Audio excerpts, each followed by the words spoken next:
Manchester City versus Chelsea, a rematch of their preseason friendly a few weeks ago that we actually did go to watch. It was in Columbus, Ohio, if I'm not mistaken. Chelsea lost 4-2, I believe was the final score. Manchester City pretty much dominated that whole match, which is interesting that they played a preseason friendly only a few weeks before their competitive match in the Premier League. Typically, teams don't schedule matches that close, especially if one doesn't really matter or if one isn't part of a cup or anything like that. But anyway, just wanted to give you guys my thoughts on the game. I had a chat with a close friend of mine, Eddie, who's a Chelsea fan, and the first message that he sent me after the game, he said, Chelsea played really well. When I watched the game, I try to analyze it from a perspective of, is Enzo Maresca pushing them in the right direction? What ultimately led to the downfall of Chelsea, because at the end of the day, they did lose 2-0 against Manchester City. And should Chelsea fans, it's the same question as before, I guess, should Chelsea fans be disappointed at the result, or should they be looking at the positives of the rebuild that's going on at Chelsea right now? I think we'll look at it from a few different perspectives, but basically, in my honest opinion, I don't think that Chelsea actually played that well.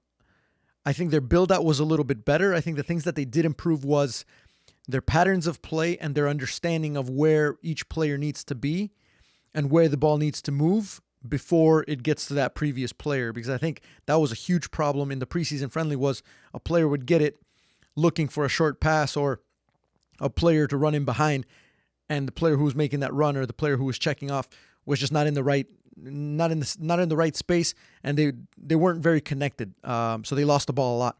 I think it was a lot better from that viewpoint, from the possession side of things for Chelsea. The reason why I say I don't think it was that good or it wasn't really impressive is more so because Manchester City didn't really press when Chelsea had the ball. So Chelsea in the build-out was pretty calm because they had a lot more time and space. Against some teams that are going to high press a little bit more, maybe like Arsenal or Liverpool, I think they would have struggled a little bit more. I don't think that their build-out really did too much in terms of getting the ball into the attacking third. They did have opportunities, don't get me wrong. However, I think people would be misled to think that Chelsea did really well on the ball just because Manchester City kind of held back, sat back a little bit, and let them kind of have the ball and just channeled it, or funneled it, into certain channels. The reason why I think Manchester City did that was obviously they do not have all of their players back. So the two biggest players that I think they were missing, Rodri and Phil Foden. So without those two, it changes a lot of things, because obviously anytime Rodri's on the field, Manchester City's chances of winning go up a lot more. So I think Pep, from a defensive standpoint, wanted to be a little bit more cautious. If we look at the stats, the possession was pretty split. Manchester City only had 52% possession. Chelsea only had 48%. So that's actually pretty close when you think about typical stats of Manchester City in terms of possession. Chelsea had 1.01 expected goals, where Manchester City had 0.77. Both pretty even on shots. 10 shots for Chelsea, 11 shots for Manchester City. One big chance each. And both the exact same amount of accurate passes in terms of the percentage, 89%. So the game was fairly even. I don't think Manchester City dominated in any way. I just don't think that Chelsea was really as effective as people think that they were. When you look at some of the players that Manchester City did have that came on and made an impact, I thought Savinho played really well. Just looking at the highlights from him, he was confident in the dribble. He was creating some chances. He was making the right decisions when to release the ball and when to keep it a little bit. And obviously Kovacic, who comes back to is playing against his former team, scores a goal, respectfully does not celebrate. But the crazy part about it is when you look at it, Chelsea sold him to Manchester City for 20-something mil, something crazy low like that.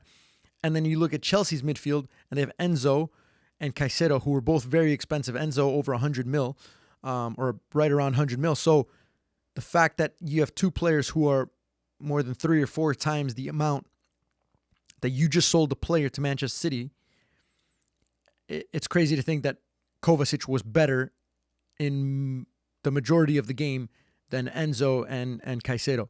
And then when you look at the fact that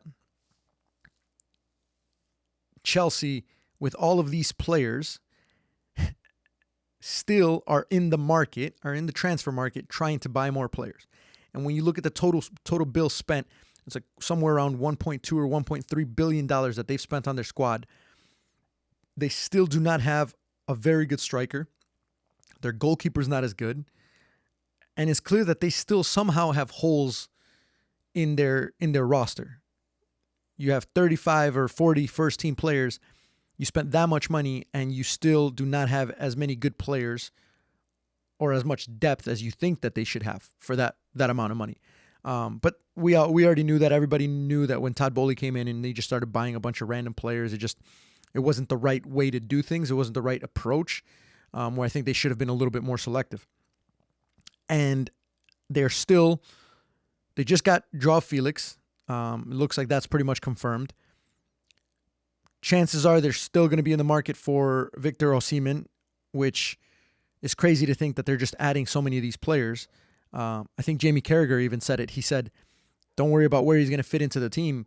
They should be worrying about where he's going to fit into the locker room at this point. So I do think Chelsea should probably stop buying players. I think they should focus completely on the rebuild with the players that they have right now, or they should really just be looking to offload a lot of players. The problem is they obviously had a long-term contracts for a lot of these players, so they're stuck in their books for a while, and that is going to make the players not want to leave because they're on pretty good wages and they got long contracts. So I think when it comes to Chelsea's approach, I think there's a lot of things that they still need to fix.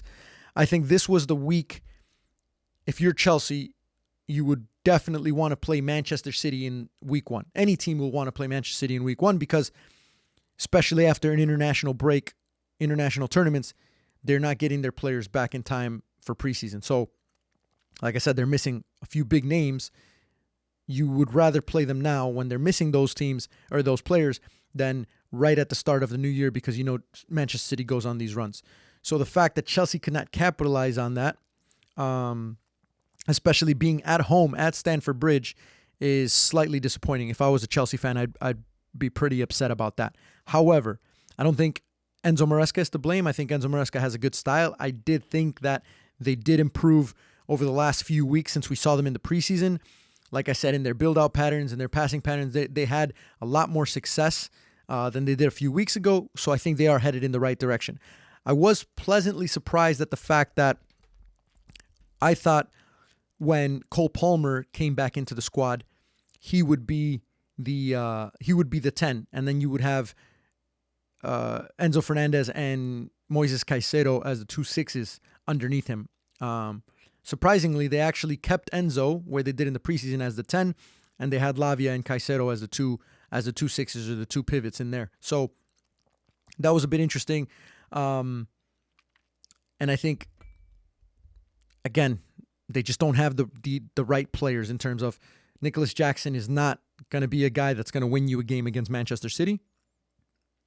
There's clearly some issues or some confusion with Raheem Sterling. He was left out of the squad.